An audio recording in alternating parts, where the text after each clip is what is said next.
In this presentation, I'm going to show you how to use the AI Design Assistant from Blackboard to create a rubric. The first thing you'll want to do is create an assignment in Blackboard.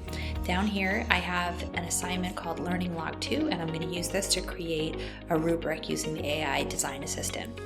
You'll see that I put a description of the assignment here in the instructions, and this is really important because this is what the AI Design Assistant will initially use in order to generate a rubric for the assignment. The next thing you'll do is click on the gear next to the assignment you created and scroll down to the option to use a grading rubric.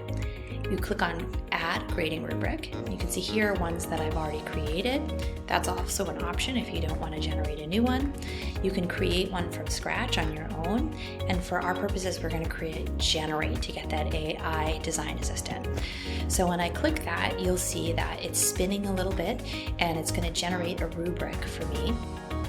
Now we have the rubric that the AI Design Assistant has created. You'll see that it has set some criteria of analyzes bias and fairness, that's from my assignment, utilizes assessment examples, applies sample questions, provides detailed revisions. It's also set to 4 performance definitions. Now, if I want to adjust this a little bit, and I like certain parts of it and want to keep them, but also want to change some things, I can use these slider bars here. The first one will change the overall complexity of the rubric. So if I want to have it be a little bit more simple, I can choose a low complexity or a higher complexity. You can see if you like what it generates for language at the lower or higher range of the complexity. You can also change the number of columns. These are the performance definitions, so I usually like to have 3. And then you can change the number of rows. Right now it's set to 4 different criteria. I would actually like it to only have 2 because this is a very basic assignment for only 2 points, so I don't want to have an overwhelming amount of criteria that I'm looking for that students are writing toward. You can also add into the description some specific instructions to help guide the AI assistant.